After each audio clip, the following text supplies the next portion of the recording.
Mabiyayang umaga po sa ating lahat. Tayo mag-umpisa na po ng ating pananambahan. Inanyayahan ko po pong tumayo lahat para sa ating pong opening prayer. Tawagin po natin si Brad Kerbin.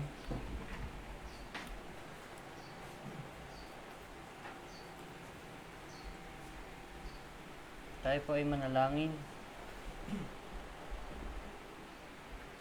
Makapangyarihan naming Diyos na banal at dakila sa lahat, aming Ama na nasa langit, na ginagawa anuman po ang inyong maibigan, sapagkat kayo po ay soberanong Diyos. Itinakda niyo po ang lahat ng bagay at pinapangyari niyo po ang lahat ng bagay ayon po sa matalino niyong pasya at inyong minagaling na kalooban, Panginoon Diyos. Sambahin kayo, O Diyos, sa inyo pong kataas-taasang kalalagayan. Karapat-dapat kayo na papurihan at parangalan, Panginoon Diyos. Sumainyo ang kaluwalhatian at kadakilaan, O Diyos. Pasalamatan kayo sa inyong kabutihan, sa inyong kagandahang loob, sa inyong biyaya at kaawaan, Panginoon Diyos, sa inyong dakilang pag-ibig na iniibig niyo sa amin, Panginoon Diyos. Maraming salamat sa dakilang kaligtasan mula sa aming mga kasalanan, Panginoon Diyos, na ipinagkaloob niyo po sa amin. Salamat po. Wala po kaming ibang masabi kundi kayo pasalamatan, Panginoon Diyos, at papurihan. Kami po ay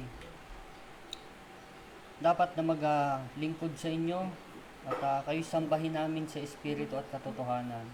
Kami po sa umagang ito ay nagpapasalamat muli sa buong magdamag na pinag-ingat nyo sa amin at binantayan nyo kami, na kami po ay nakapagpahinga ng matiwasay at mapayapa. Salamat sa katahimikan ng gabi at inilayo nyo kami sa anumang kapahamakan, disgrasya at kasamaan, Panginoon Diyos. Maging sa mga taong masasama kami po inyong inilayo. At sa umagang ito na kami inyong ibinangon muli upang masilayan namin ang panibagong pag-asa, biyaya at pagpapala mula po sa inyo. Kami po ay nagpapasalamat na malubos, Panginoon Diyos, sa pagkakataon na muling kayo makapagpatuloy kami sa paglilingkod po sa inyo. At makapagpatuloy kami sa aming takbuhin sa sa buhay. At upang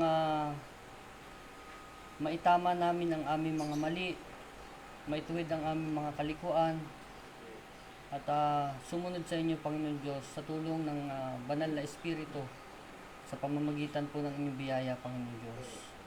At kami po, Panginoon Diyos, ay nagpapasalamat patuloy na sa pag-provide ninyo ng aming mga pangangailangan sa araw-araw. At sa pagsustina sa aming mga pagkain sa araw-araw, Panginoon Diyos, kayo po hindi nagkukulang. At ni minsan kami po hindi nakaranas na magutom, Panginoon Diyos. At salamat din po, Panginoon Diyos, sa pagpapala sa aming paghahanap buhay upang matustusan namin ang aming mga bayarin. Salamat po, Panginoon Diyos, at kayo laging nariyan, Panginoon Diyos. Salamat at palagi niyo kaming inaalala. At kami, Panginoon Diyos, ay humihingi ng kapatawaran sa aming mga kasalanan. Dala ng laman, Panginoon Diyos, nagagawa namin, Panginoon, ang mga bagay na hindi namin dapat gawin at labag sa inyong kalooban, Panginoon Diyos. At tulungan niyo kami, Panginoon Diyos, sa kalalagayang ito namin, sa aba namin kalalagayan na makasalanan, Panginoon Diyos. Tulungan niyo kami na makasunod sa inyong mga kautusan, sa inyong mga palatuntunan, sa inyong mga ordinansa, Panginoon Diyos. At mapahalaga namin ang inyong mga kahatulan, Panginoon Diyos. Panatilihin niyo po sa aming mga puso ang banal na pagkatakot sa inyo, upang sa inyo kami hindi hihiwalay. Bagkus sa kasalanan kami ay hihiwalay, at katulad nyo na namumuhi sa kasalanan, ay gayon din kami na mamumuhi sa kasalanan, Panginoon Diyos. At patuloy nawa na maghari ang aming Panginoong Hesukristo sa aming mga puso, upang kami, Panginoon Diyos, ay makasunod sa inyong mga kautusan, mga salita, Panginoon Diyos. Maging tagatupad kami ng inyong mga salita, at maging halimbawa sa aming mga mahal sa buhay, sa aming kapwa, Panginoon Diyos. At dalangin namin, Panginoon Diyos, ang pananambahang ito sa umagang ito, Panginoon Diyos. Nawa, Panginoon, ay pangunahan kami ng banal na Espiritu bigyan kami ng kaunawaan espiritual, at buksan niyo po ang aming mga puso upang aming tanggapin ang inyong mga salita, ang inyong mga aral, Panginoon Diyos. At patuloy namin dinadalangin ang inyong mga mensahero sa mga iglesia na inyong inilagay, Panginoon Diyos. Pagpalain niyo po sila at inyo pong puspusin ng banal na espiritu, Panginoon Diyos. Bigyan niyo sila ng karunungan at kaalaman, Panginoon Diyos, sa katotohanan, at higit sa lahat ay ang pag-ibig sa katotohanan, Panginoon Diyos. At magampanan nila, Panginoon Diyos, palagi ang kanilang tungkulin na ipangaral ang salita at pakainin ang inyong mga tupa, Panginoon Diyos. Dalangin namin ang mga kapatiran na papunta pa lamang dito, Panginoon Diyos. Ihatid niyo po sila ng payapa at ligtas, at sama-sama kaming maglilingkod at sasamba sa inyo sa Espiritu at katotohanan. At idinadalangin din namin, Panginoon Diyos, ang aming mga kapatirang may mga karamdaman. Patuloy niyo po silang bigyan ng kalakasan at upang mapagtiisan nila, Panginoon Diyos, at makapaghintay sila sa takdang panahon na inyong ipagkaloob ang kagalingan para sa kanila, Panginoon Diyos. At maunawaan nila ang inyong itinuturo sa kanila, Panginoon Diyos. Pagpalain niyo po ang pananambahan, Panginoon Diyos, dito sa San Pablo, maging sa iba't ibang iglesia, Panginoon Diyos, na tunay na inyong binigyan ng authority, Panginoon Diyos. At kami magkaisa na maghahandog sa inyo ng papuri at pasasalamat. Muli, Ama, aming inihahabilin sa inyong mga kamay ang aming mga sarili at buhay bilang putik sa kamay ng magpapalayok. Gawin niyo po sa amin, Panginoon Diyos, ang nakalulugod sa inyong paningin. At mangyari palagi, Panginoon Diyos, ang mabuti niyong kalooban at mabuti niyong layunin sa aming mga buhay. Sumayin niyo, Panginoon Diyos, ang kataas-taasang papuri, parangal, kaluwalhatian, kadakilaan, pasasalamat at pagsamba, ngayon at magpakailan-kailanman. Sa banal na pangalan ng aming Panginoon at tagapagligtas ang aming Panginoong Jesucristo, ito po ang aming dalangin, papuri at pasasalamat. Amen. Salamat po, makakuha po ang bawat isa. Tayo po yawit sa Panginoon. Purihin po at luwalhatiin natin ang ating Panginoon sa pamamagitan po ng ating mga awitin. Buksan po ninyo yung mga songbook sa song number 29. Song number 29, Glory to His Name.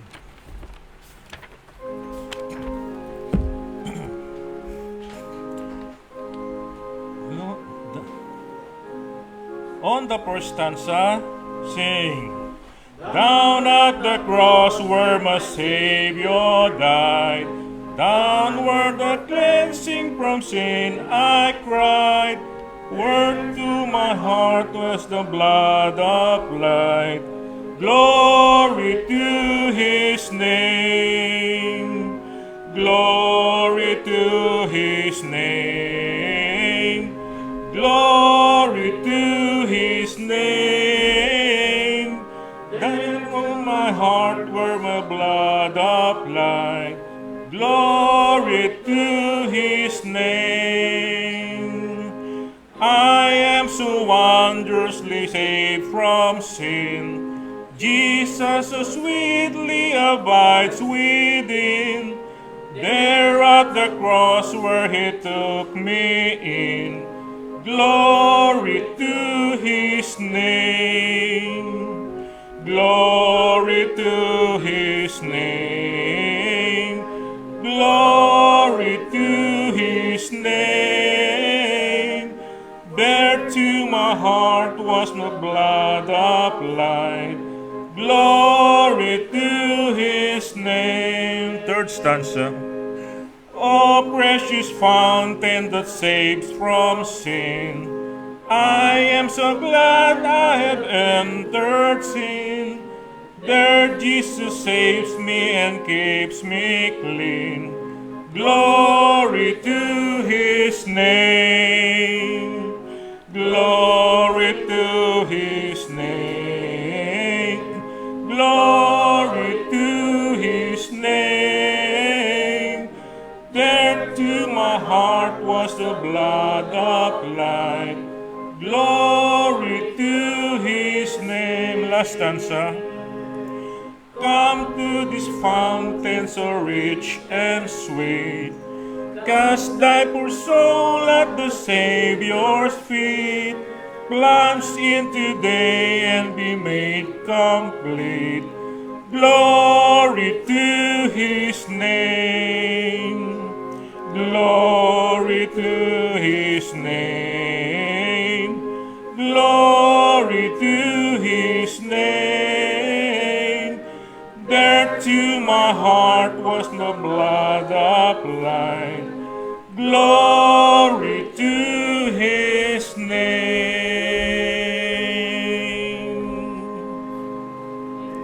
Amen. Isa pa pong awitin sa song number 47.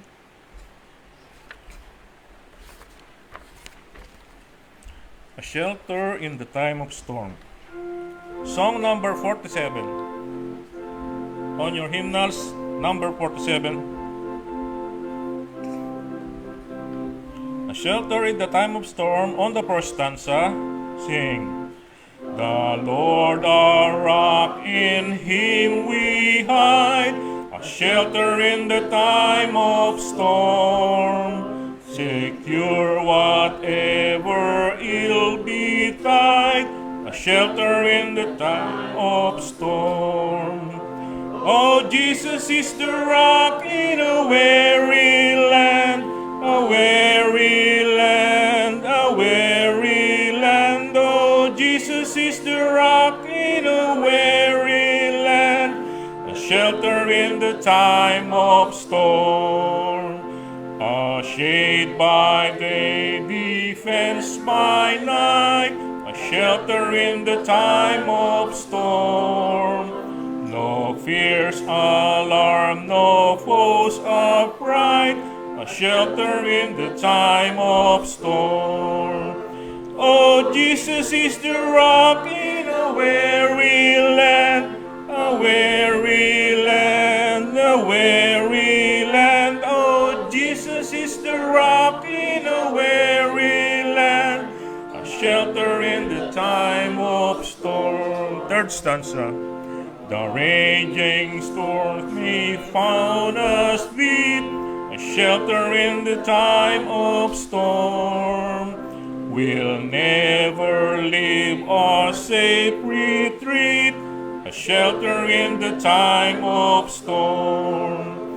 Oh, Jesus is the rock in a weary land, a weary land, a weary land. Oh, Jesus is the rock in a weary land, a shelter in the last stanza.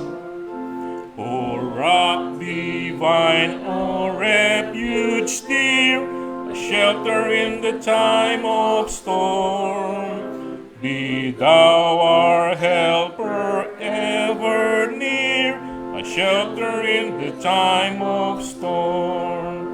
Oh, Jesus is the rock in a weary land, a weary land, a weary land. Oh, Jesus is the rock in a weary land, a shelter in the time of storm. Amen. Purihin po ang Panginoon. At para po sa ating scripture reading, inanyahan ko tumayo po ang lahat. Tawagin po natin si Brad Alex.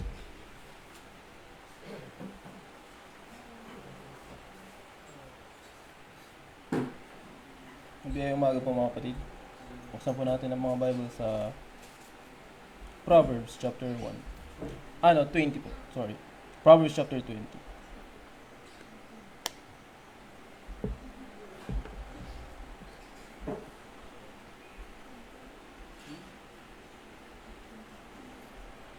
Basahin ko po sa King James Version. Pasyanda na lamang po.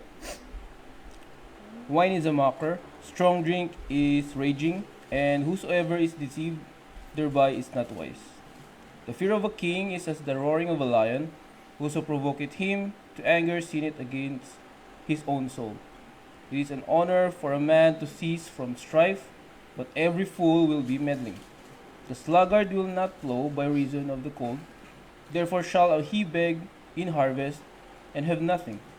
Counsel in the heart of man is like deep water, but a man of understanding will draw it out.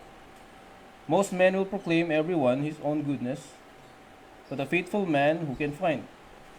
The just man walketh in his integrity, his children are blessed after him.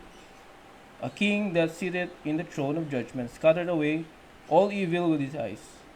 Who can say, I have made my heart clean, I am pure for my sin? Diverse weights and diverse measures, both of them are alike abomination to the Lord. Even as a child is known by his doings, whether by his work be pure, and whether it be right.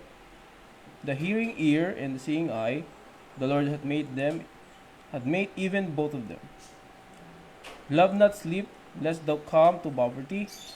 Open thine eyes, and thou shalt be satisfied with bread. It is not, saith the buyer, but when he is gone his way, then he boasteth. There is gold and a multitude of rubies, but the lips of knowledge are a precious jewel. Take his garment, that is surety for a stranger, and take a pledge of him for a strange woman. Bread of deceit is sweet to a man, but afterwards his mouth shall be filled with gravel.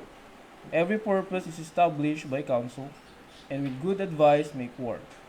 He that goeth about as a talebearer revealeth secrets. Therefore meddle not with him that flattereth with his lips. Whoso curseth his father or his mother, his lamp shall be put out in obscure darkness. An inheritance may be gotten hastily at the beginning, but at the end thereof shall not be blessed. Say not thou, I will recompense evil, but wait on the Lord, and he shall save thee. Diverse weights are an abomination unto the Lord, and the false balance is not good. Man's goings are of the Lord. How can a man then understand his own way? It is a snare to the man who devoureth that which is holy, and after vows to make an inquiry. A wise king scattereth the wicked, and bringeth the will over them. The spirit of a man is the candle of the Lord, searching all the inward parts of the belly. Mercy and truth preserve the king, and his throne is upholden by mercy. The glory of a young man is their strength, and the beauty of old men is the gray head. Last verse. The blueness of a wound cleanseth away evil, so do stripes the inward parts of the belly.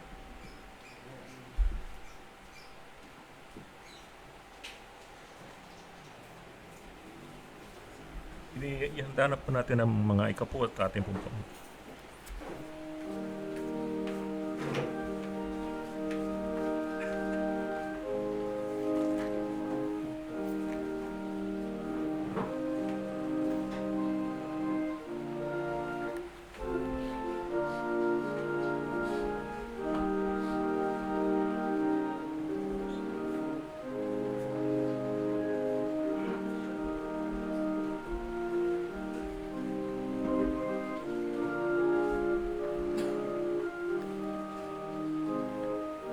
Gayon naman po'y dadako po tayo sa panalangin ng paghandog at pasasalamat.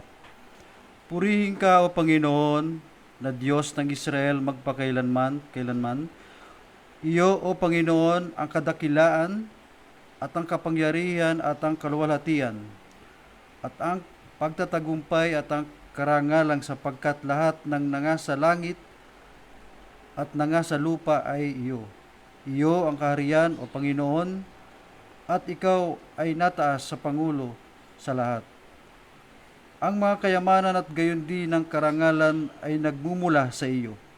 At ikaw ang nagpupuno sa lahat at nasa iyong kamay ang kapangyarihan at kalakasan at nasa iyong kamay ang pagpapadakila at pagpapalakas sa lahat.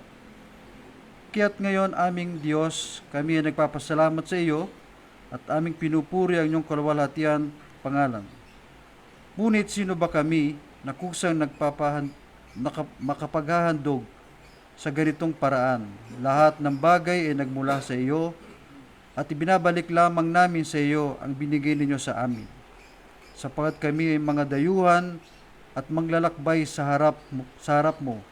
Gaya ng lahat ng aming mga ninuno, ang aming mga araw sa lupa ay gaya ng anino at hindi magtatagal. O Panginoon aming Diyos, lahat ng kasaganang ito na inahandog namin ay nagmumula sa iyong mga kamay, pagkat lahat ng bagay ay sa iyo. Alam namin, aming Diyos, na iyong sinisiyasat ang puso at nalulugod kayo sa katapatan at katuwiran ng aming mga puso. Ay kusang loob at walang pag-iimbot na inihahandog namin ang lahat ng bagay na ito at lubos kaming nagagalak sa kusang loob na paghahandog na ito ay ng inyong mga anak. O Panginoon Diyos naming Abraham, Isaac at Israel, ang pagnanasang nawang ito ay panatilihin ninyo sa puso naming lahat at manatili nawa kaming tapat sa inyo. Amen. Hango mula sa Kronika, chapter 29, verses 10 to 18. Salamat po, makakaupo na po ang bawat isa. At para po sa ating huling awitin, bago po ang pakikinig ng pangangaral ng salita ng Diyos, please open your hymnals on page number 62.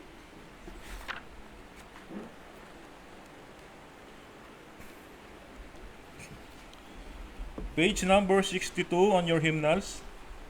Nearer, my God, to thee. Awitin po natin lahat ng stanzas. One of our stanza, sing. Nearer, my God, to thee. Nearer to thee. In though it be a cross that raiseth me, still all my song shall be nearer, my God, to thee. Nearer, my God, to thee. Nearer to thee. Though like the wanderer, the sun gone down, darkness be over me, my iris a stone. Yet in my dreams I'd be nearer, my God, to thee. Nearer, my God, to thee. Nearer to thee. There let the way appear, steps unto heaven. All that thou sendest me in mercy given. Angels to beck on me, nearer, my God, to thee. Nearer, my God, to thee. Nearer to thee. Then with my waking thoughts bright with thy praise, out of my stony griefs Bethel are I raised. So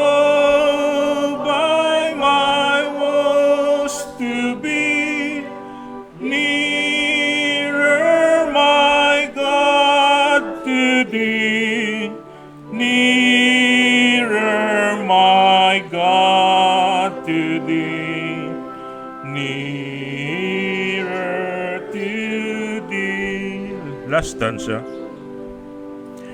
O'er it in joyful wing, cleaving the sky, sun, moon, and stars forgot, upward I fly. Still all my song shall be nearer, my God, to thee, nearer, my God, to thee, nearer to thee. Bigyan po ang Panginoon. Para po sa pagkikinig ng salita ng Diyos, tawagin po natin ang ating tagapagsalita, Elder Norman Millares.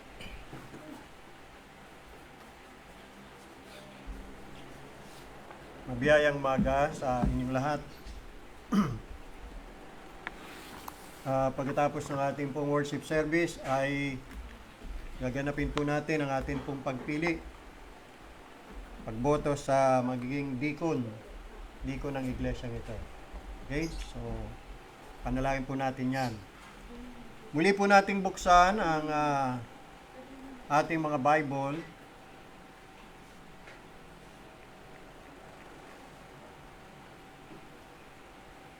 Psalm 84. Psalm 84. Tayo po ay tumayong lahat.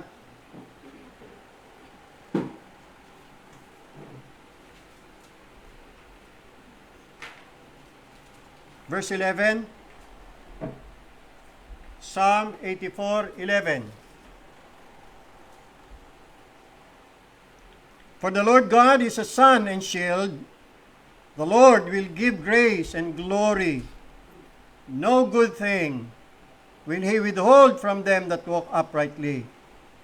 O Lord of hosts, blessed is the man who trusteth in thee.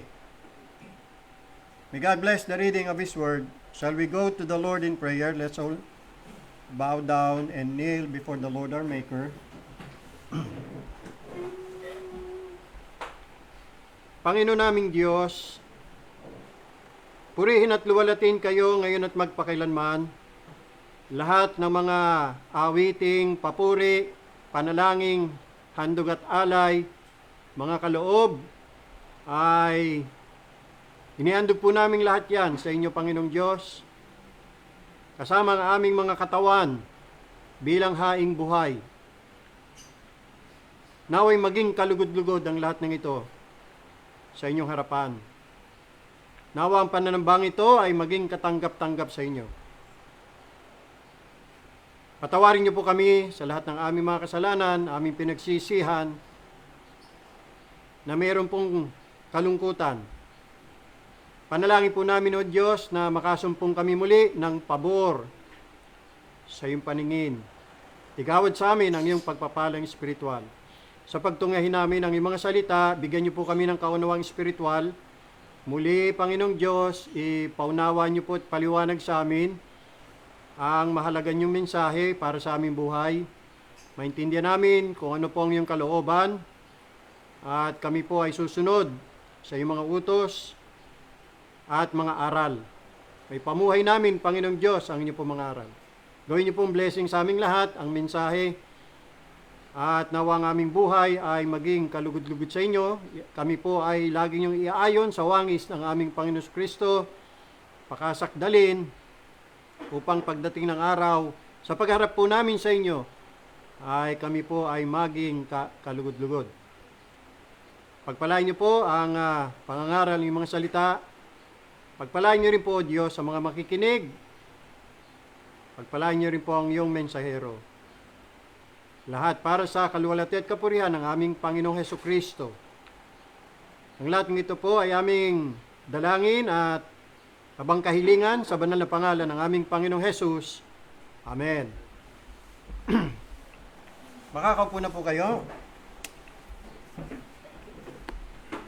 Experiencing a blessed life. Yan po ang pamagat ng ating pong pag-aaralan ngayong pong umaga. Tayo po bilang mga anak ng Diyos, ano po kaya ang gusto ng Diyos na maging buhay natin dito sa lupa?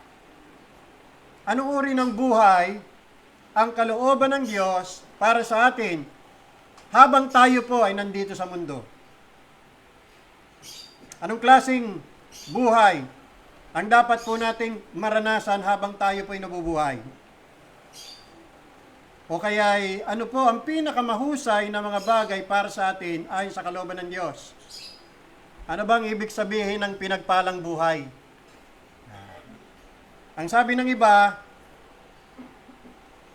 ang pinagpalang buhay ay masaganang buhay.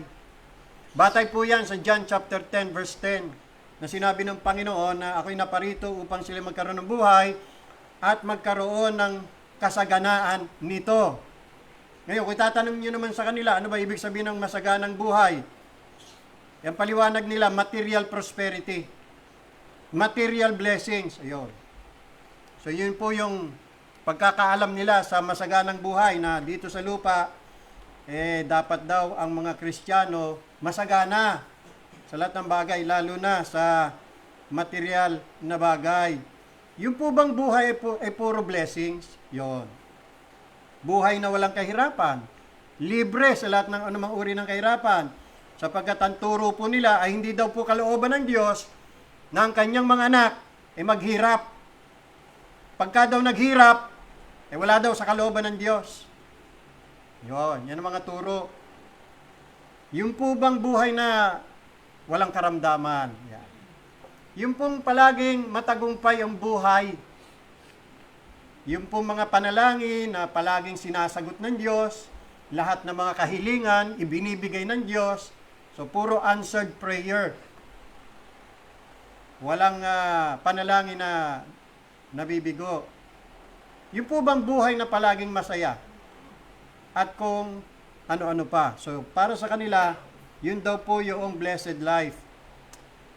Alam nyo po, marami po sa mga tunay na Kristiyano, sa kabilang dako naman, ang nakararanas ng pagkasimangot ng providence ng Diyos ng higit kaysa sa kanya mga ngiti. Yung mga providensya ng Diyos, lagi nakasimangot. Dapat yun may ngiti. Masgit pang nararanasan po kasi ang kanyang mga pamamalo kaysa sa kanyang mga espesyal na biyaya. Mas nakararanas ng panloob na pagkabalisan ng higit pa kaysa sa kapayapaang lampas sa lahat ng pag-iisip. Gaya ng sinabi ni Pablo sa Philippians 4:7. The peace of God that passeth all understanding. Sa halip na yun ang maranasan, puro kabalisahan at alinlangan. Marami po kasi sa atin, we live way below our spiritual privileges. Ang circumstances ay palaging hindi favorable sa atin. Ika nga ng mga hindi mananampalataya, walang swerte. Parang ang layo ng swerte sa atin. Hindi po dapat ganoon. At kapag ganito ang nangyari sa sino man sa atin, ang kasalanan o pagkakamali ay atin. The fault is ours. Gaano man po ito kahirap tanggapin, pero yan po ang katotohanan. Now, sa atin pong pag-aaral, tatanungin natin ang ilan sa mga mahalagang katanungan. Unang-una, bakit hindi po natin maranasan yaong mabuti o mainam na buhay na dinisenyo ng Diyos para sa atin? At ikalawa ay ating paliliwanag, ano ba ang kahulugan ng pinagpalang buhay? At ano ba ang mga requirements ng Diyos para ma-enjoy natin ang isang buhay na pinagpala ng Diyos? So yan po yung mga bagay na yan na ating alamin sa liwanag ng salita ng Diyos. Now, ito po mga kadailanan kung bakit hindi po tayo makabot sa isang uri ng buhay na nais ng Diyos na ating pong maranasan dito sa lupa. Yung pong uri ng buhay na dinisign ng Diyos na makamit at maranasan natin, pero bigo po tayong maranasan natin yon. Una, ang buhay po natin ay wala sa kalooban ng Diyos, kaya po ganun. Nasa labas tayo kasi ng kalooban ng Diyos. Kumbaga sa plumb line, wala tayo sa hulog pagdating sa kalooban ng Diyos. Bigo tayo makatupad sa mga requirements na hiningi ng Diyos. Hindi po tayo sumusunod sa kanyang mga utos o kautusan. Lumalakad po tayo sa sarili natin mga daan o pamamaraan sa halip na ang lakaran po natin ay ang daan ng Panginoon at gawin natin ang kanyang mga pamamaraan. Yan po ang ilan sa mga kadahilanan kung bakit hindi ho natin maagip yung antas ng pamumuhay na nais ng Diyos na ma-enjoy natin. Napakalinaw po ng katuroan ng Biblia sa puntong ito para sa anumang hindi pagkakaunawa o pagkakaintindi. Ayon po sa Lamentation chapter 3 verse 33, kung niyo pong babasahin, Panaghoy o Lamentation chapter 3 verse 33, ganito po ang sabi, hindi siya kusang nagpapahirap. Ang Diyos po ay hindi po kusang nagpapahirap. God does not afflict willingly. Hindi. Ang Diyos ay nagpapahirap kasi binibigyan po natin siya ng dahilan o pagkakataon. Bagamat tayo po'y mga anak ng Diyos, tayo po'y kanyang mga anak na minamahal. Aba, hindi po niya kukonsintin mga kapatid ang ating po mga pagsuway, kundi pananatilihin po ng ating Ama ang karangalan ng kanyang sambahayan at ipatutupad niya ang mga prinsipyo ng kanyang matuwid na gobyerno o pamamahala sa sarili ho niyang sambahayan. Kaya lahat ng kanyang mga anak dapat sumunod sa kanyang matuwid na gobyerno o pamamahala. Ngayon, kung matigas po ang ating mga ulo, dadalawin niya po ang ating kasamaan ng mga hampas at pamalo. Gaya ng sinabi po sa Psalms 89, verse 32. Awit 89, talatang 32. Psalm 89, verse 32. Ganito po ang ating mababasa sa Tagalog. Kung magkagayoy aking dadalawin ng pamalo ang kanilang mga pagsalansang at ng mga hampas ang kanilang kasamaan. You see? Hindi po kasi konsentidor ang ating Ama na nasa langit. Kung susundin po natin ang landas ng ating pong sariling kagustuhan at pagpapalugod sa ating mga sarili, sa gayon, matutuklasan po natin ang diwat katotohanan ng sinabi naman doon sa Proverbs chapter 13 verse 15. Proverbs 13:15 na ang sabi po doon, ang lakad ng mananalangsang ay mahirap. O mahirap ang daan ng mga mananalangsang. The way of the transgressors is hard. Hindi ho magiging madali, hindi ho magiging mahirap. Titiyakin po ng Diyos na ang mga hindi sumusunod sa Kanya, ang buhay nila ay magiging mahirap.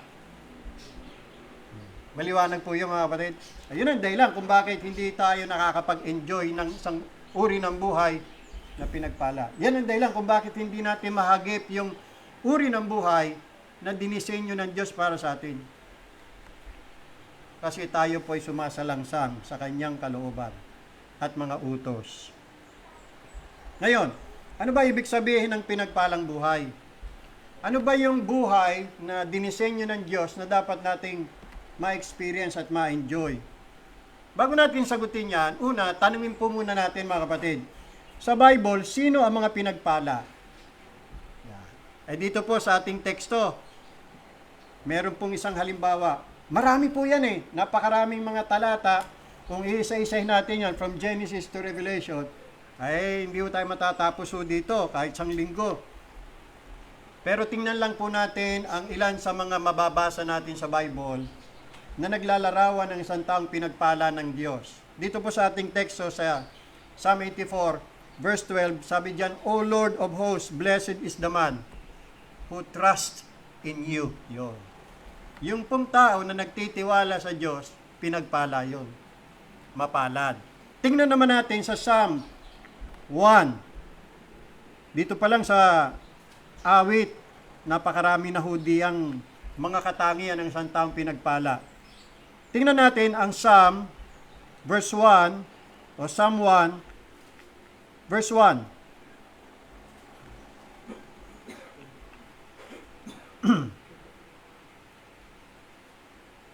Okay. Blessed is the man. Mapalad, pinagpala ang tao, who walketh not in the counsel of the ungodly, nor standeth in the way of sinners, nor sitteth in the seat of the scornful. But, verse 2, his delight is in the law of the Lord, and in his law doth he meditate day and night. Verse 3, and he shall be like a tree planted by the rivers of water, that bringeth forth his fruit in his season. His leaf also shall not wither, and whatsoever he doeth, or whatsoever he does, shall prosper. O hindi ba? Yan po yung uri ng buhay na pinagpala. Hindi ba? Yan po yung buhay na nais ng Diyos na ma-experience natin. Yan po ang katangian ng taong pinagpala. Hindi lang yan. Sa Matthew chapter 5 naman, sa turo o aral ng Panginoon Kristo. Matthew chapter 5. Basahin po natin ang talatang 5, verse 5.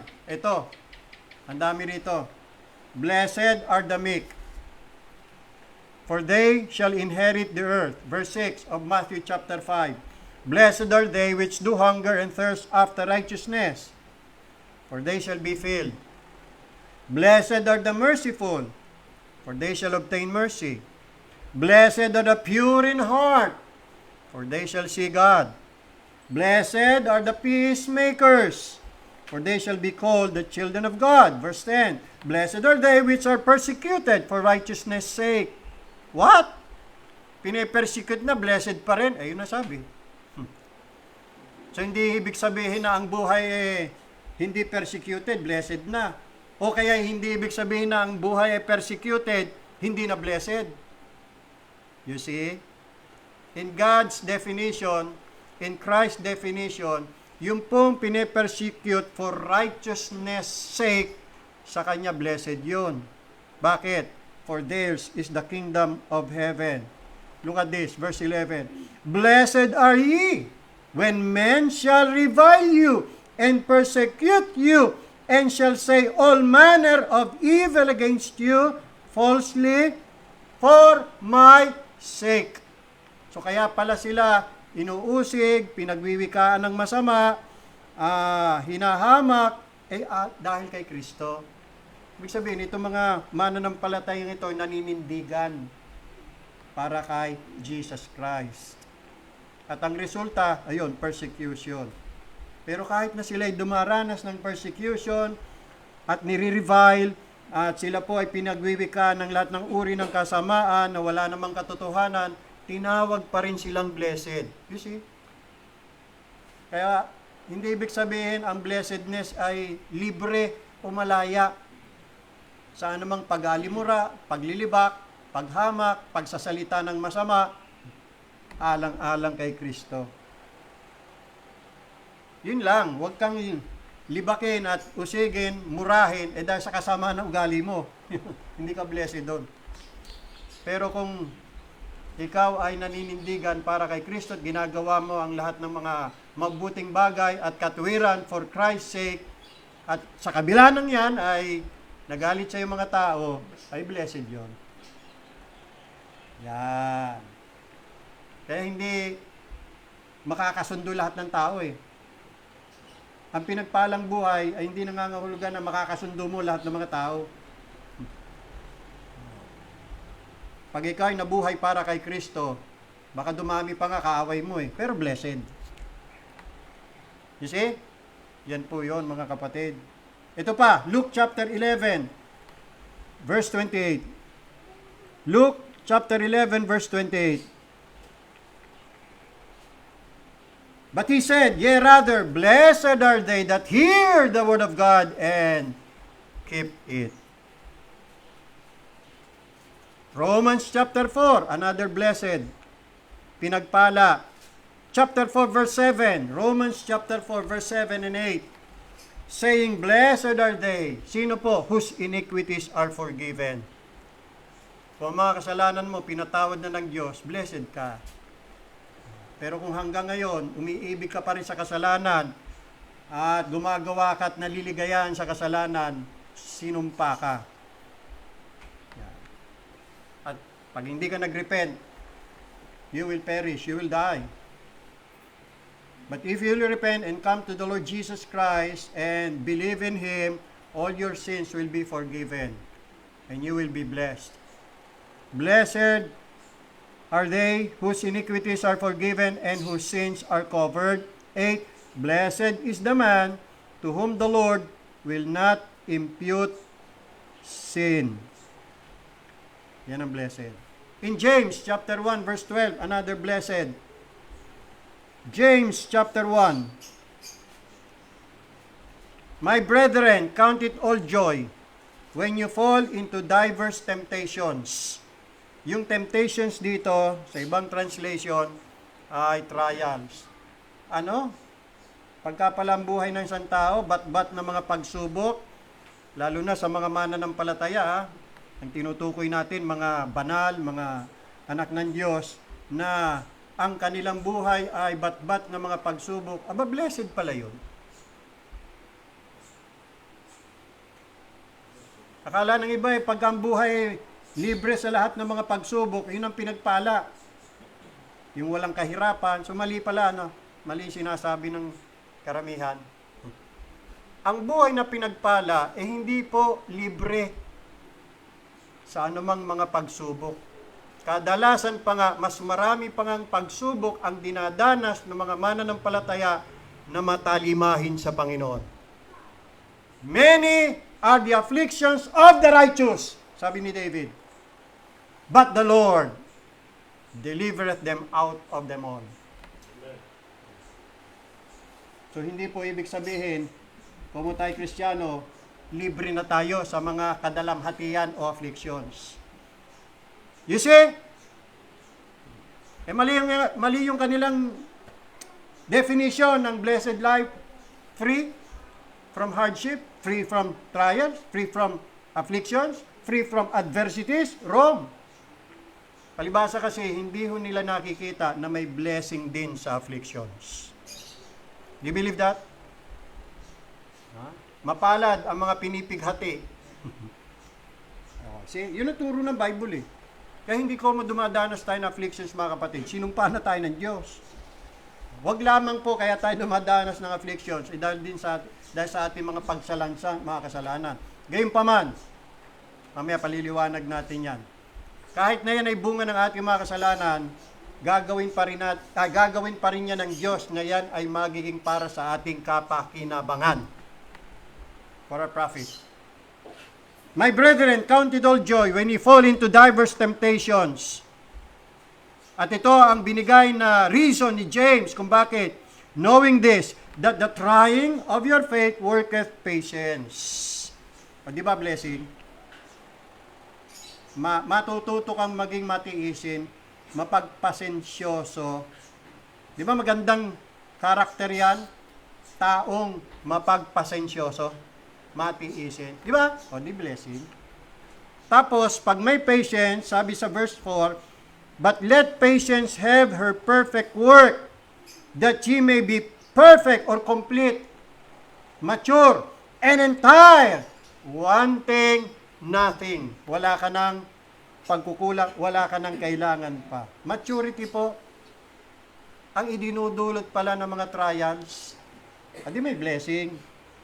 So tama ba na may blessing sa afflictions, trials, adversities? Yes, yan ang turo ng Bible eh. Kaya wag natin isipin ang pinagpalang buhay malaya o libre sa lahat ng anumang uri ng kahirapan. Hindi ho. Kasi nungalingan po yun.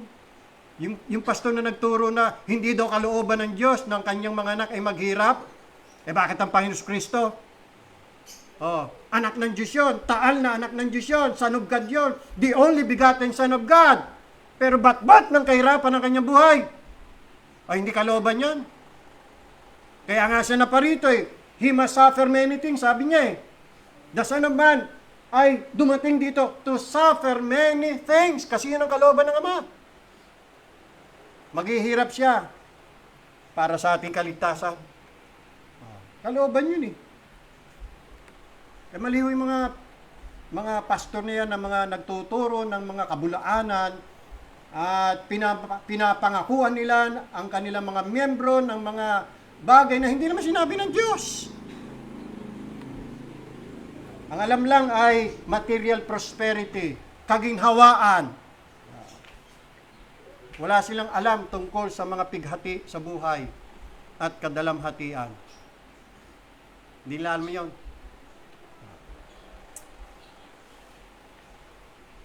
Ito pa, Revelation chapter 22. Madami yan, mga kapatid. Pinili ko lamang po ang ilan sa Biblia. Revelation chapter 22 verse 14. Blessed are they. Sino po yon? That do His commandments. Ayan. Napakaliwanag.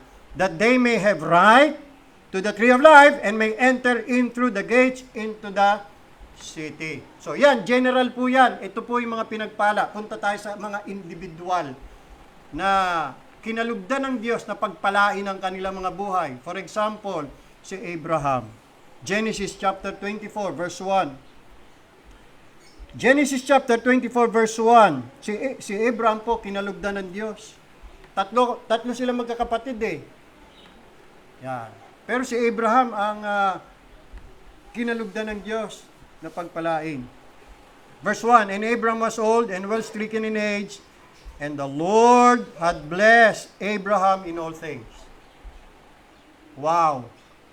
Pansin niyo po yun. Pinagpala ng Diyos si Abraham sa lahat ng mga bagay. At dahil dyan, ang masasabi natin, sana all. Hindi lang tayo pinagpala sa ganitong bagay, sana all, sa lahat ding bagay. Di ba? Ayun, tingnan nyo talatang 27, verse 27. And he said, ito yung patutuon ng kanyang servant tungkol sa kanyang master na si Abraham. Sabi niya, Blessed be the Lord God of my master Abraham, who hath not left destitute my master of his mercy and his truth.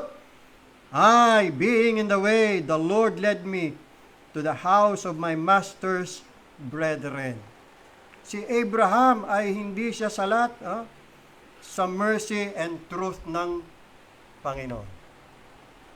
Ang buhay ni Abraham ay buhay na kinahabagan ng Diyos. Kaya blessed si Abraham.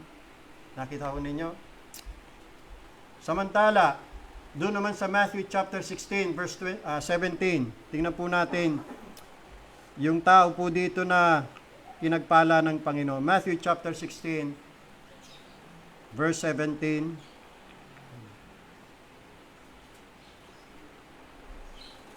Si Peter, and Jesus answered and said unto him, Blessed art thou, Simon Bar-Jonah, for flesh and blood hath not revealed it unto thee, but my Father which is in heaven. Ano yung blessing? Na sa kanya ini-reveal.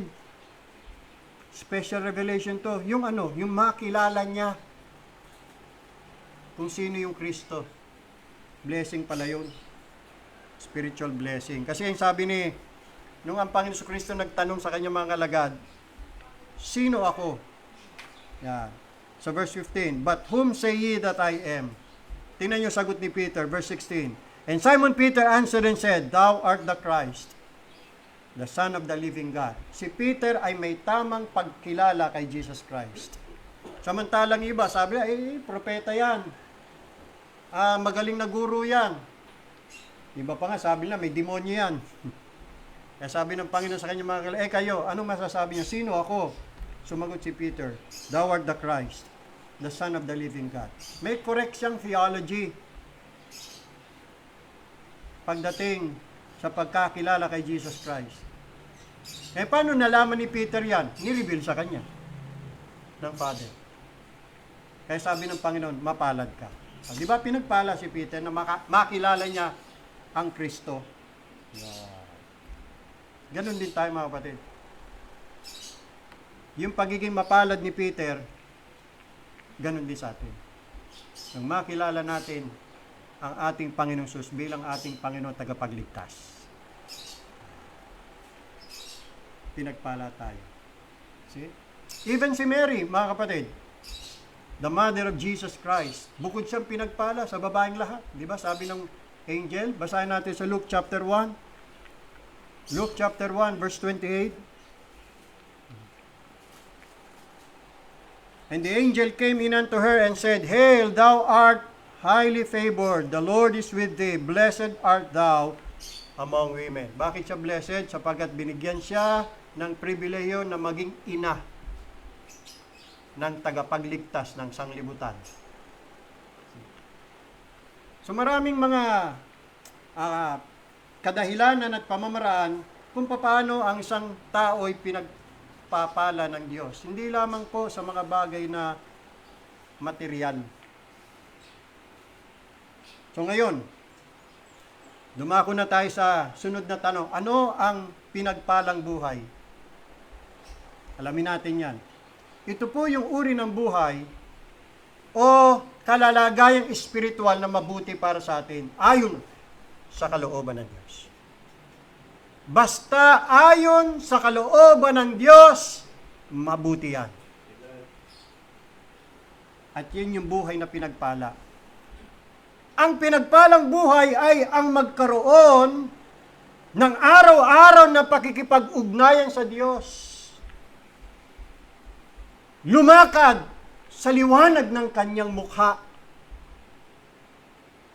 Pagdating sa kanyang salita, anong kaugnayan sa taong pinagpala? Ang salita ng Diyos sa kanyang buhay. Yung po bang ang salita ng Diyos ay maging matamis sa ating panlasa, liwanag po sa ating pangunawa, at lakas sa panloob na pagkatao.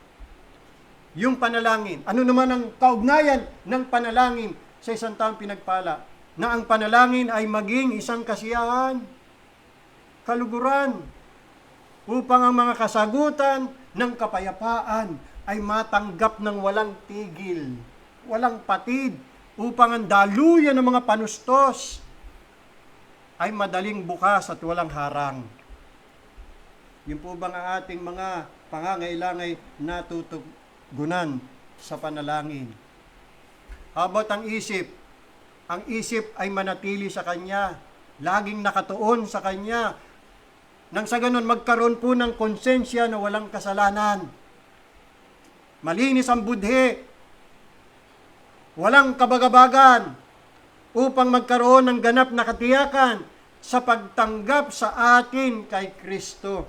Na meron tayong katiyakan na tayo ay tinatanggap ng Diyos sa pamamagitan ng kanyang anak na si Jesucristo. Yan dapat ang magdulot sa atin ng kapayapaan.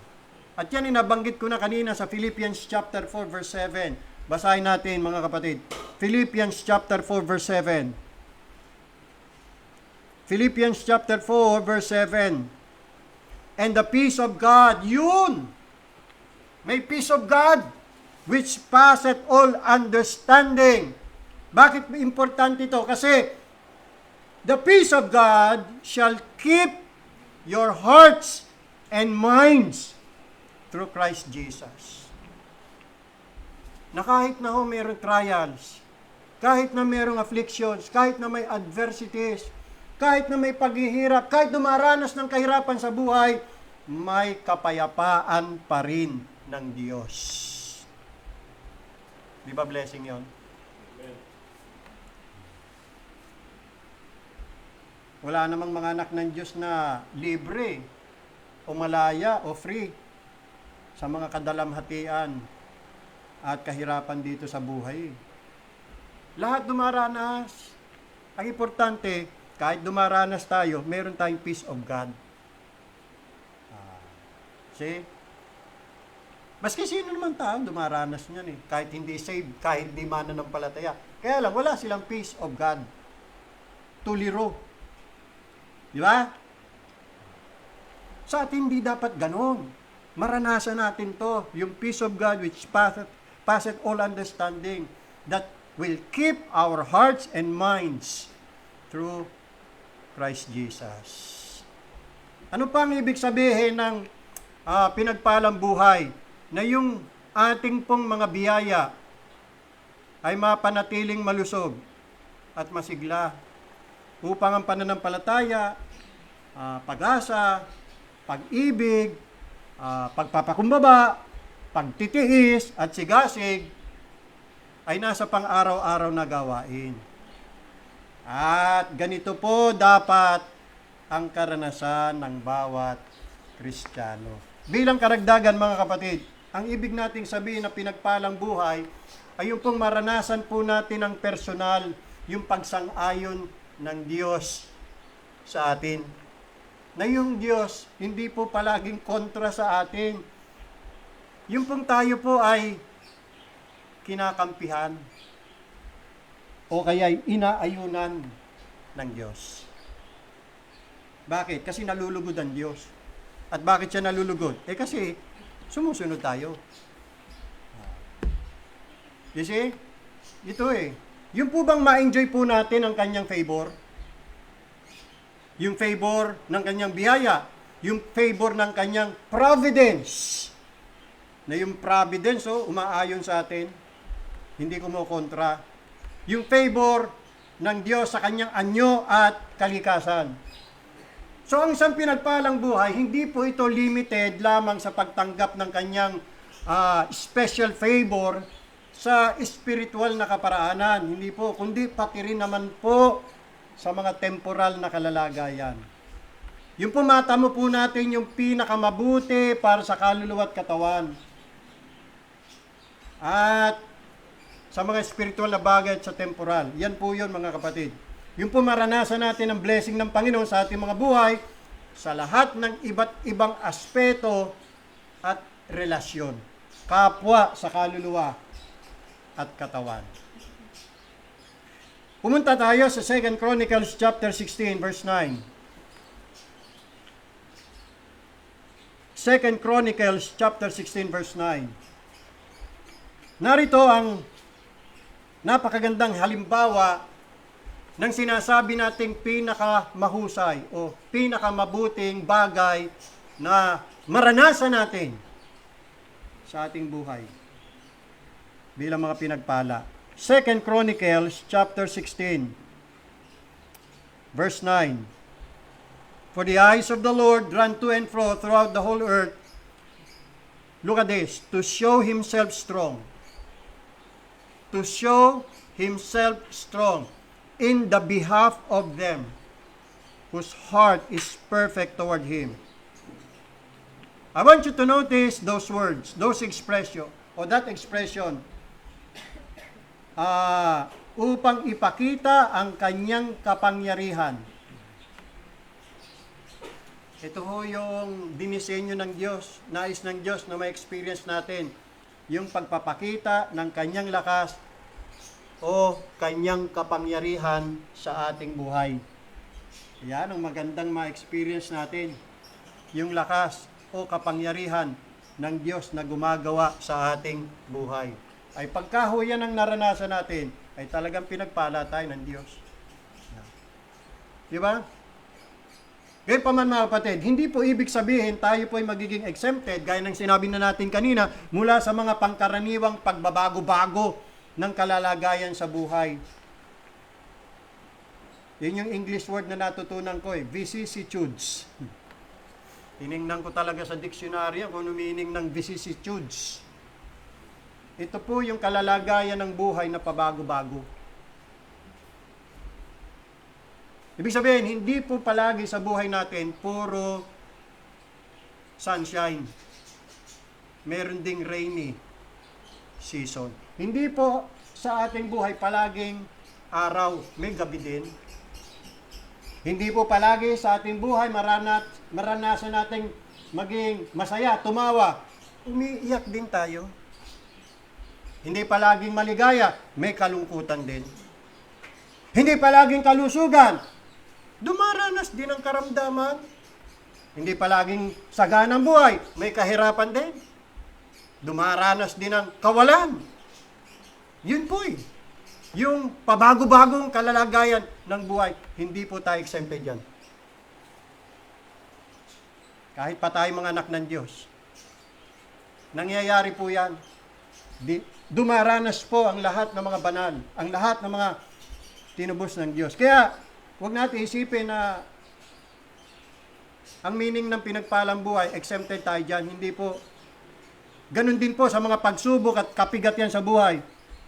Kundi ang ibig sabihin po mga kapatid, ito ho, kahit na tayo dumaranas ng mga pabago-bagong kalalagay sa ating buhay, kahit na tayo ay pahintulutan ng Diyos, minsan na dumanas ng mga kapigatian, kahirapan, kadalamatian sa ating buhay, ang gagawin po ng Panginoon ay pakasasakdali ng Diyos ang mga ito para magresulta sa higit pang pagpapala sa ating buhay. Paano? In two ways. Number one, sa pamamagitan ng mga trials at afflictions, ang mga ito ang magsisilbing daan para maipakita ng Panginoon ang kanyang lakas o kapangyarihan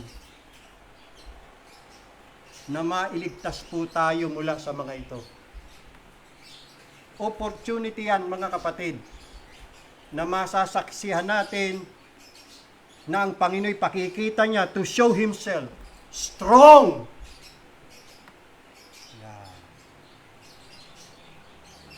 Yan ang maganda. Mas lalo makikita natin na mai-demonstrate ng Diyos yung kanyang lakas o kapangyarihan na gumagawa sa ating buhay kahit na tayo po'y nasa kalagitnaan ng kahirapan. Sa pamagitan ng mga deliverance na gagawin niya. Or, kung hindi naman mga kapatid, pakasasakdali ng Panginoon ang mga ito para po ang kanyang mga biyaya sa atin ay ma-develop. O kaya'y mapaunlad tulad ng nabasa natin kanina, patience. Yan.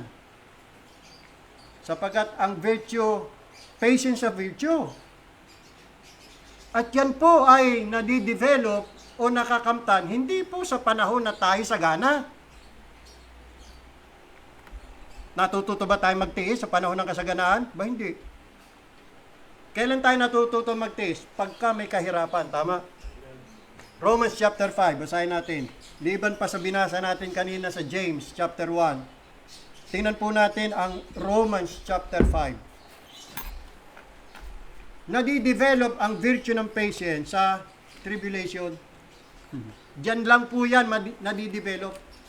Parang isang halaman yung bulaklak ng cactus. Nakikita lang yan sa disyerto. Diba? Maganda yung bulaklak ng cactus bagaman di pa nakakita ng ewan ko dito kung yun cactus yung nadadaanan ko dito. Pero wala naman tayong disyerto dito Ewan ko kay Brother Kim kung nakakita na siya ng bulaklak ng cactus sa disyerto. Pero napakaganda daw. Tumutubo lang yan sa disyerto. Sa tuyot at barren land. You see? May mga halaman kasi tumutubo sa iba't ibang lugar May tumutubo sa lilim ng punong kahoy. Meron naman mismo sa gitna ng arawan. Ganun po yun Ganun din ang ating mga spiritual graces. Nadidevelop yan sa iba't ibang panahon. Tulad nitong virtue. Romans chapter 5. Romans chapter 5. Basahin natin ang verse 3. And not only so, but we glory in tribulations also. Bakit? Pero mo, pag may tribulations, mag-glory ka? Pwede bang wala na lang tribulation? Ay, hindi naman lahat pagka may tribulation nagpupuri Nabibisit na Bisit na buhay ito. Puro lang kahirapan hindi po pala dapat gano'n Dapat maabot natin ito na tayo mag-glory in tribulation kapag naintindihan natin kung ano ang purpose ng kapigatian o tribulation o kahirapan. Ano po yun? We glory in tribulation. Bakit? Knowing that tribulation works patience. Diyan po nadidevelop ang patience. Natututong magtiis, magtiyaga, maghintay ng may pagtitiis. Hindi palagi nagmamadali. At pagka hindi na makapaghintay, buwisit na buhay to. Yun ang sasabihin. Reklamo na dito, reklamo na doon. Wala ng peace of God that passeth all understanding. Puro kabalisahan na. Puro anxiety, worry. Ayan na, wala na. Troubled na ang kaluluwa. Ay, hindi o ganun. Ang gusto ng Diyos na ma-experience natin, mga kapatid. Naunawan niyo po? Ayaw ng Panginoon yun, pangit yun. Gusto ng Panginoon, ma-develop sa atin patience. At pagka na-develop ang patience, yan ang tinatawag na experience. No? Verse 4, and patience, experience, and experience, ayun, may hope. Maasa pa rin, kahit nahirap na. Di ba ang gandang attitude yon? O, di ba blessing yon? Kahit hirap na hindi sumusuko, maasa pa rin. Yan ang blessing. At yan ang nais ng Diyos na ma-experience natin. Makarating tayo dyan.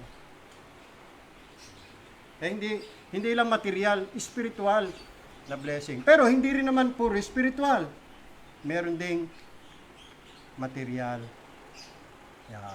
Kaya tama, may blessing sa affliction. Kasi kung wala po yan, mga kapatid, ang mangyayari sa atin, pagsuway, disobedience, worldliness, at malamang backsliding, ang kahantungan, tatalikod na sa Panginoon. At para hindi mangyari yan, isa-sanctify ng Panginoon yung ating mga trials, afflictions, adversities, sufferings for our spiritual benefit. Kasi ang trials, mga kapatid, afflictions, in themselves, walang pakinabang dyan. Kadalasan pa nga, nauwi pa nga sa pagiging bitter sa Diyos eh. Tama? Nagiging bitter. Pag ang buhay mahirap, nagtatampo sa Diyos, nagagalit sa Diyos, sinisisi ang Diyos, di ba? Pag hindi yan sinantify ng Panginoon, malamang ganun ang mangyayari sa atin.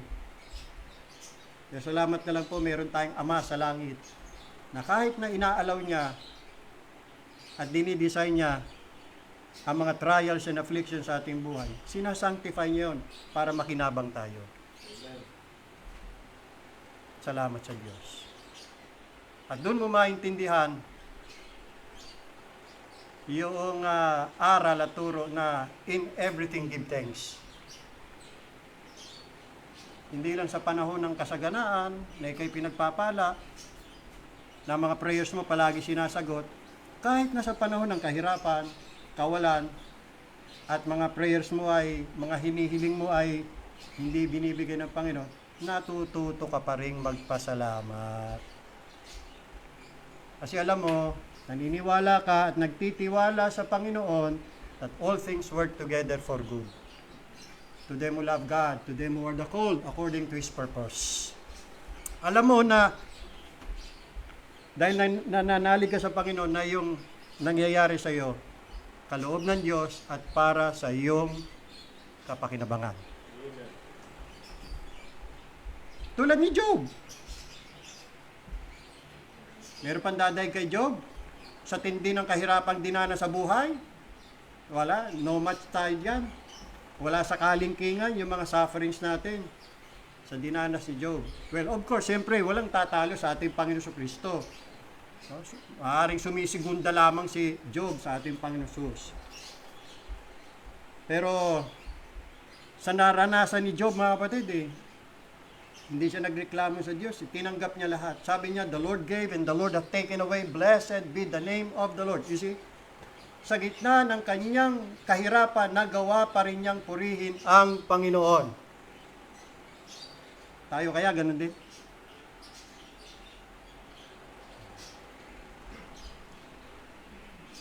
O sa buhay lang na sagana tayo magpupurit, magpapasalamat, pagdating na sa kahirapan, wala na. Yung ba buhay na pinagpala? Hindi. Hindi o ganun. Kaya yan po ang ating pinag-aaralan mga kapatid. Alright. Makita natin na yung purpose ng Panginoon, napakaganda. Na kahit nasa gitna ng apoy, matutunan pa rin natin na luwalhati ng Diyos. To glorify the Lord in the fire. Yan ang gusto ng Diyos na matutunan natin ng lahat ng kanyang mga anak. At pag yan ang natutunan natin, blessed tayo. Blessed. Mukhang kulang pa tayo, no? Mukhang sabit-sabit pa rin tayo, no, mga kapatid. Sa palagay nyo, kulang pa, no? Kasi hindi pa tayo perfect, hindi pa tayo complete. Nasa proseso pa ang Panginoon sa pagmomolde, sa paghubog sa atin.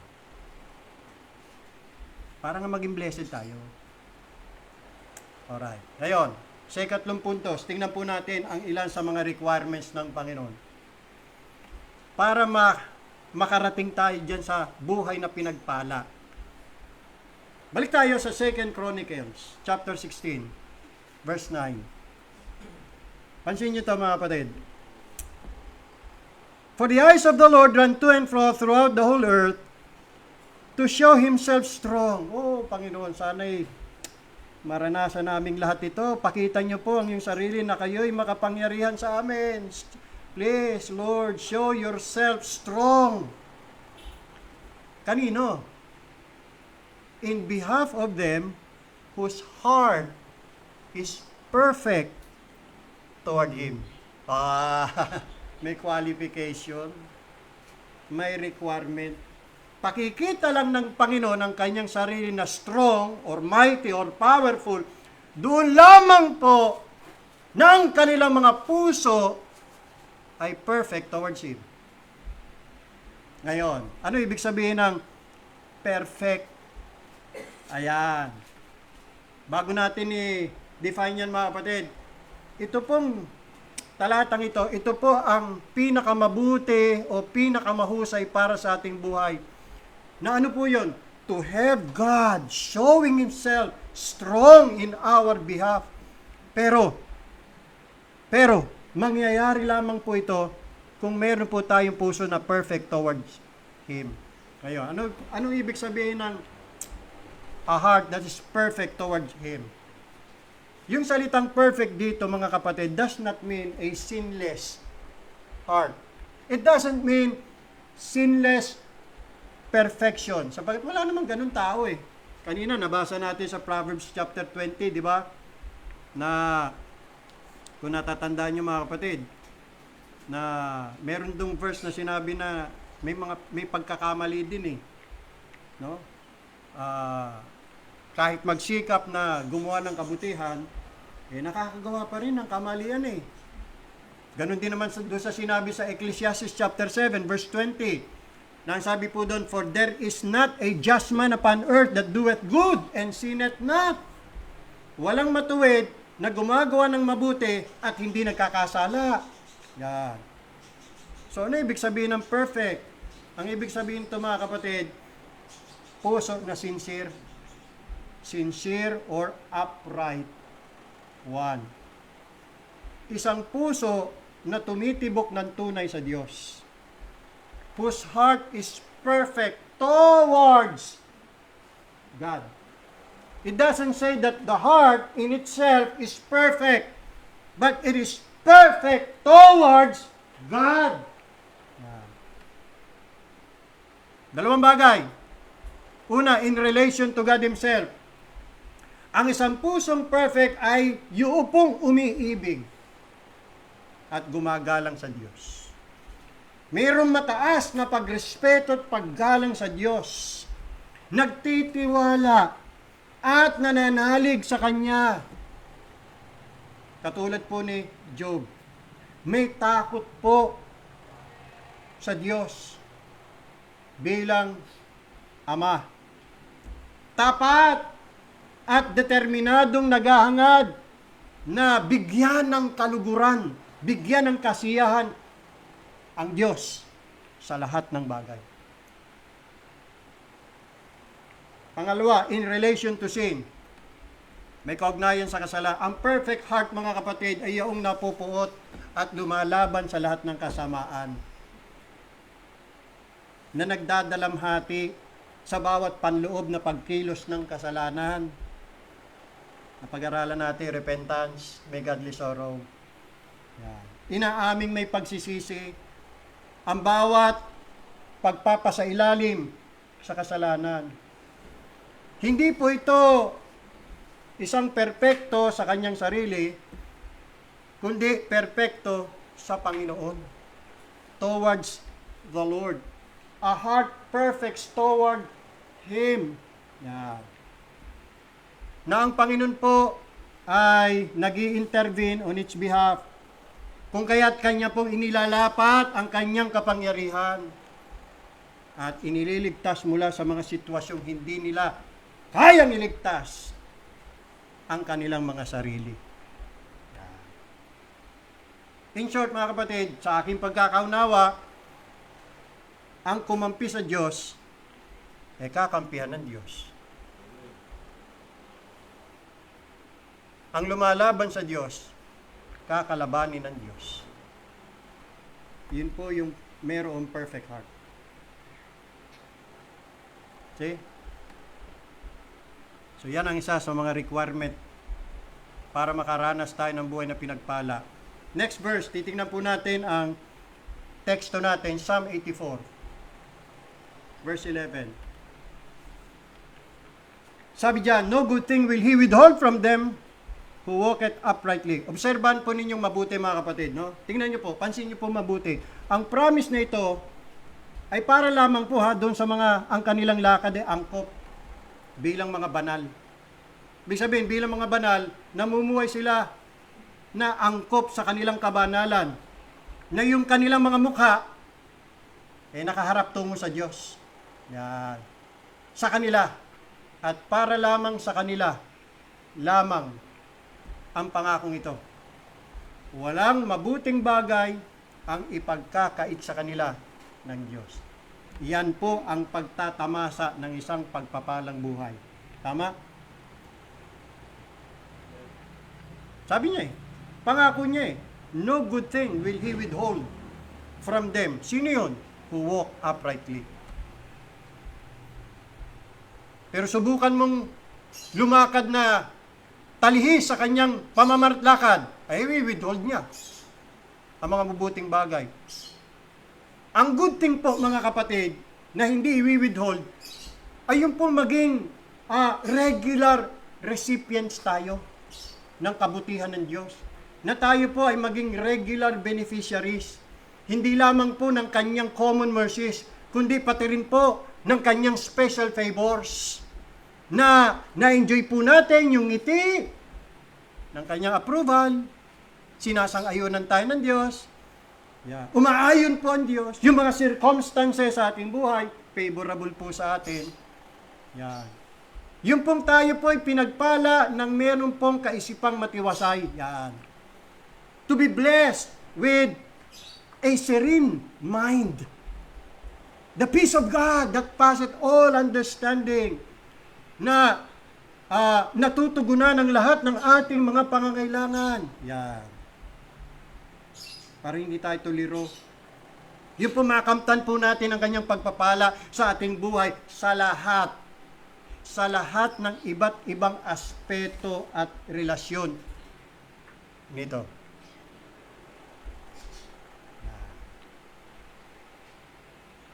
Ngayon, bakit na withhold?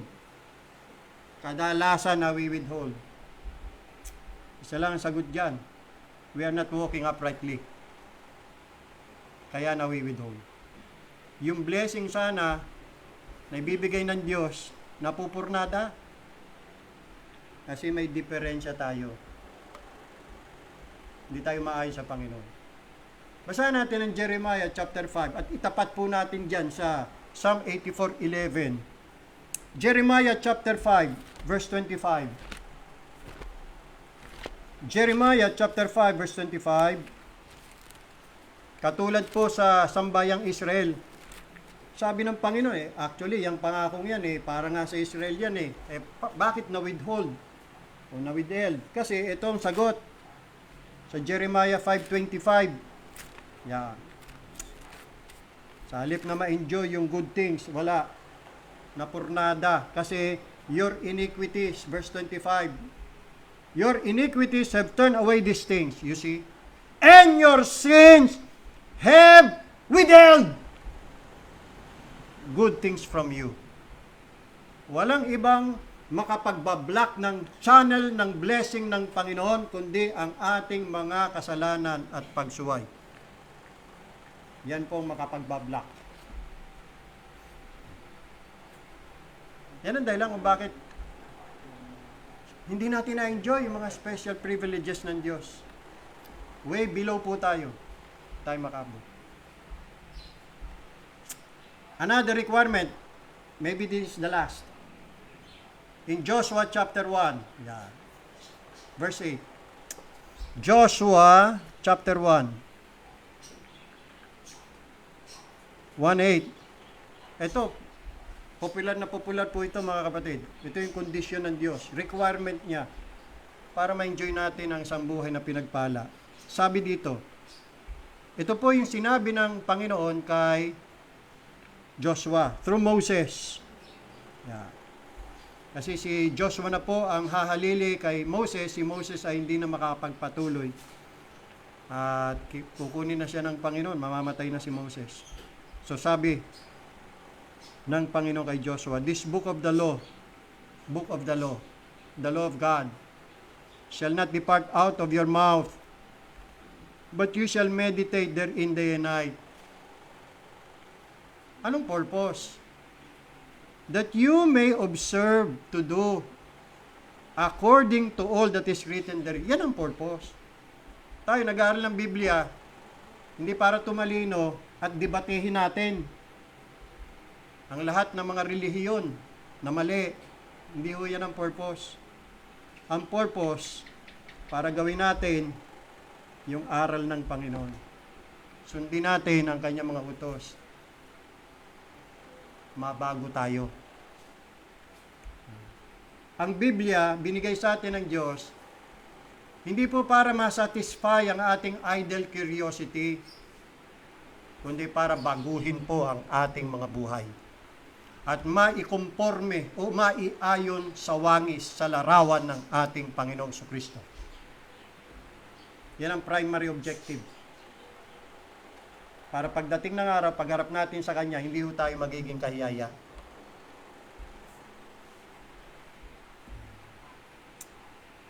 That thou mayest observe to do according to all that is written therein, for then, tingnan nyo, promise, pag nagawa natin yan mga kapatid. Ito yung requirement Pag nagawa natin yung requirement ng Diyos, thou shalt make your way prosperous.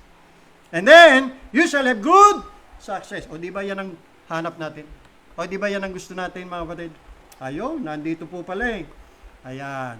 Plain and simple. Ang basis kung paano ho tayo makararanas ng pinagpalang buhay. Ang buhay po natin hindi po dapat regulated ng sarili po nating inclinations o manalig po sa ating sariling kanuwan.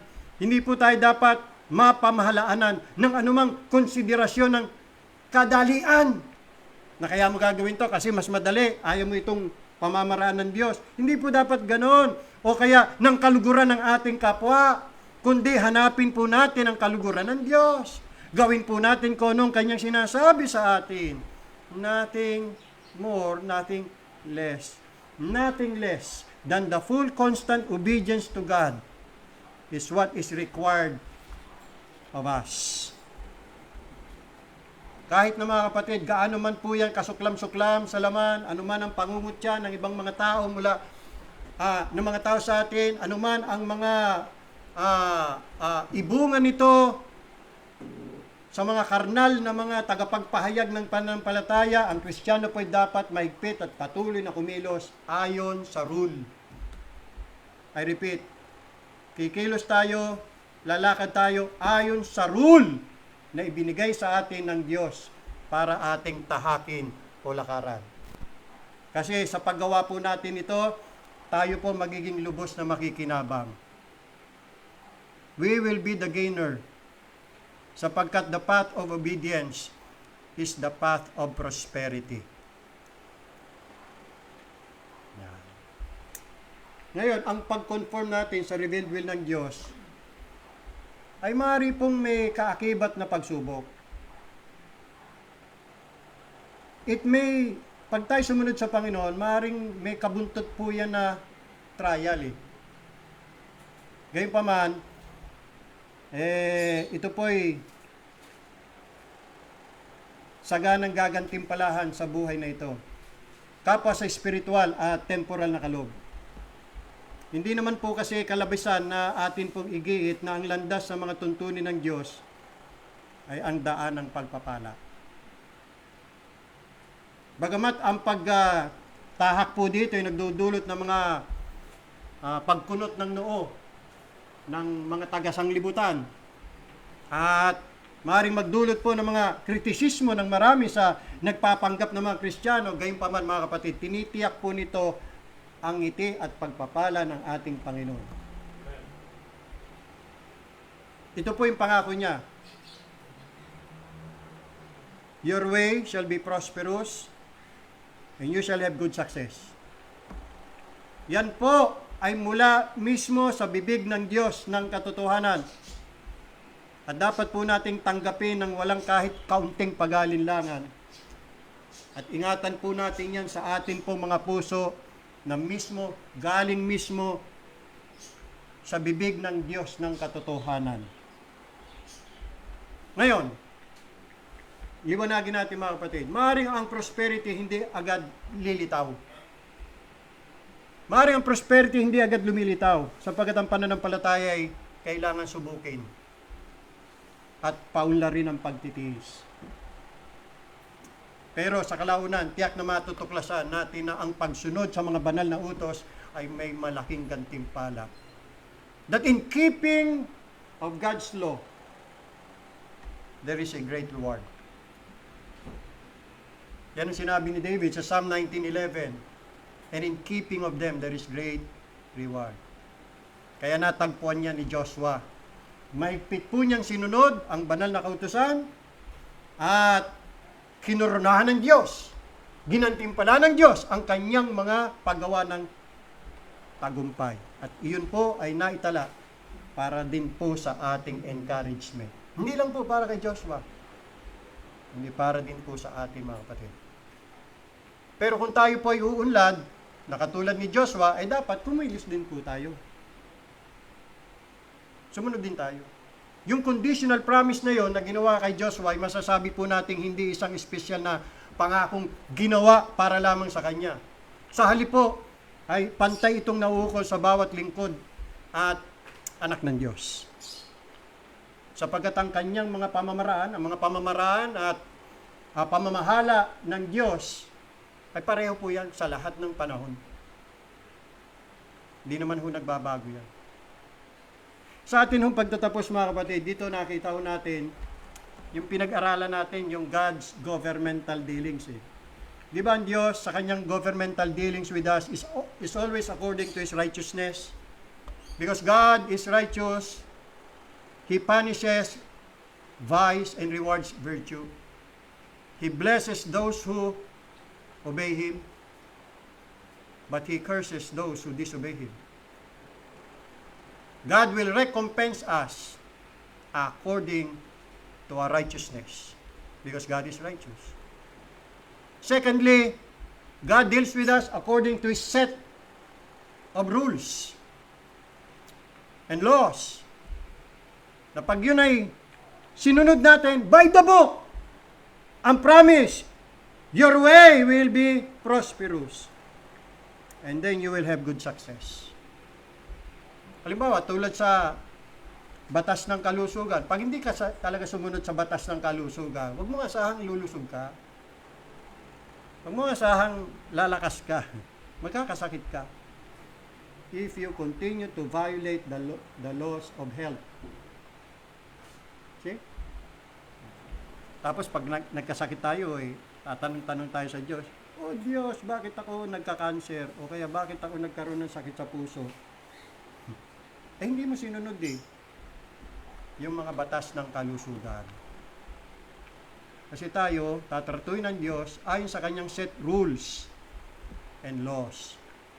Ganon din naman, tayo po ay tinatrato ng Diyos, dinidil ng Diyos bilang bahagi ng kanyang governmental ways, actions, and dealings ayon sa ating conduct towards Him. If we will honor God, He will honor us. Yan. Ganon din naman, batay din sa principles of sowing and reaping. Ano ang tinanim mo, yun din ang aanihin mo. Ganun lang naman po yun, mga kapatid.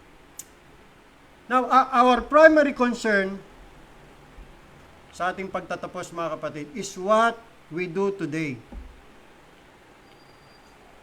Our future is determined largely by what we do at present. Oo, maraming bagay tayo dito sa lupa na hindi natin alam, hindi natin naintindihan. Na yan ay malalaman natin pagdating natin doon sa kalwalatian. Maunawa natin. Pero marami hong mga bagay na dito po sa lupa natin dapat malaman. Kasi meron po tayong revealed will ng Diyos. Ito po, sinabi niya dito eh. Hindi yung sasabihin, ay, doon na lang tayo magkakaalaman. Andun magkakaalaman? Dito, alamin mo. Ba't doon ba? Eh, paano kung nalaman mo doon? Hindi mo ginawa. O paano mo pa mariremedyo yun? Di huli na. Di ba? Dito, habang tayo nabubuhay, dito natin malalaman. Ito, may book of the law. Basahin lang natin, pag-aralan natin, alamin natin, tapos gawin natin. Yan. See? Kasi yung magiging kalagayan mo sa future, madidetermine sa ginagawa mo ngayon dito sa lupa.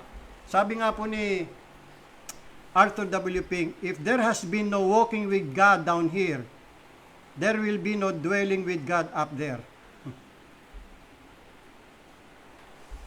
Kaya importante, mga kapatid, tayo sumunod sa mga batas, alituntunin, kalooban ng Diyos. Kung nais natin makaranas ng buhay na pinagpala ng Diyos. May God bless the message sa atin po, mga puso. Tayo po'y manalangin.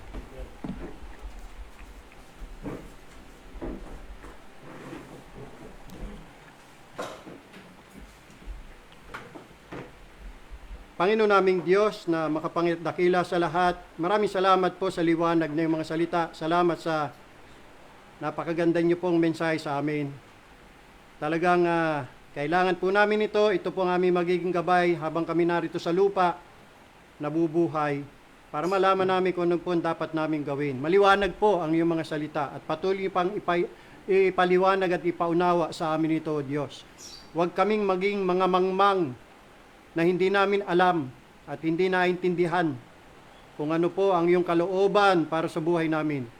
Ang aming prayer, Panginoong Diyos, na kung ano po ang iyong kalooban, siya pong mangyari sa aming buhay. Sapagkat ang kalooban niyo po ay mabuti. Hindi po ang sarili naming kagustuhan at kalooban, sapagkat hindi namin alam kung ang aming po bang mga hinahangad at hinihingi ay makakabuti sa amin o makakasama. Kaya po, para malaman namin ang iyong mga salita, binigay niyo sa amin, ito ang mag-guide sa amin. Kaya ang aming panalangin, Panginoong Diyos, tulungan niyo po kami maging masigasig sa pag-alam, sa pagtuklas ng iyong mga aral, ng iyong mga kautusan. Ipaliwanag niyo po at ipaunawa sa amin. Makita namin, Panginoong Diyos, kung nasa na kami, ano na po ang aming level sa inyong paningin na ayon sa iyong mga salita. At alam po namin, Panginoon, marami pa kaming mga kapintasan at kakulangan. Tulungan niyo po kami na laging makasunod sa iyong kagusto at kalooban sapagkat yan ang mabuti. Kami rin naman ang makikinabang. At kami rin ang malulugi kung hindi po kami tatalima. Maraming salamat po na kahit na po madalas hindi po kami nakakasunod. Hindi po kami nakakaabot sa iyong pamantayan. Napakabuti niyo pa rin sa amin. Tinatrato niyo po kami ayon ayon pa rin sa kasaganaan ng iyong biyaya at kaawaan. Pinagbibigyan niyo pa kami, Panginoong Diyos. At nawa ang kabutihan niyo sa amin, humantong sa amin pong pagsisisi at pagsunod sa inyo. Salamat po sa mga edukasyon niyo po sa amin, sa mga pagtuturo niyo po. Pagka kami po, O Diyos, ay nagiging suwail at nalilihis ng aming mga lakad. Maraming salamat sa inyong mga paalaala. Salamat sa inyong pagtutuwid. Salamat po, Panginoong Diyos, tinuturuan niyo po kami. At hindi po tuluyang pinababayaan at hinahayaan na lamang sa sarili naming masamang kagustuhan. Nandyan ang inyong pagdidisiplina, ang inyong pong mga pamamalo, ang mga hampas na nagiging blessing din sa amin, Panginoon Diyos, sapagkat kami po ay natututong sumunod sa inyo.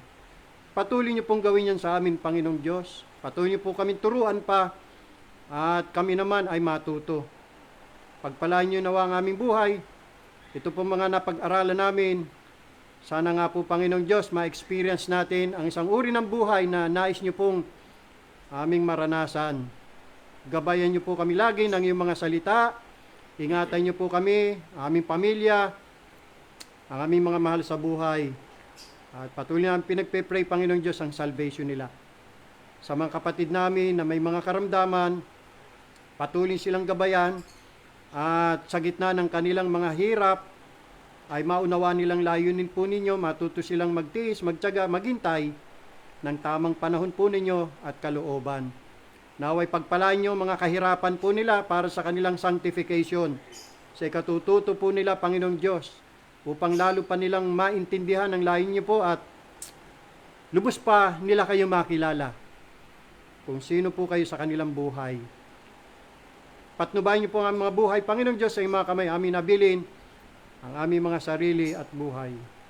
Sa banal na pangalan ng aming Panginoong Jesus, ito po aming dalangin. Amen. Awitin natin ang doxology. Sambahin pa rin natin ang ating Diyos. Praise God from whom all blessings flow. Praise Him all creatures here below. Praise Him above the heavenly host. Praise Father, Son, and Holy Ghost. Amen. Amen. Amen.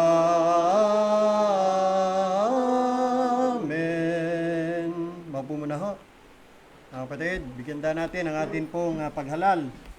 Ang atin pong magiging diakono sa iglesyang ito.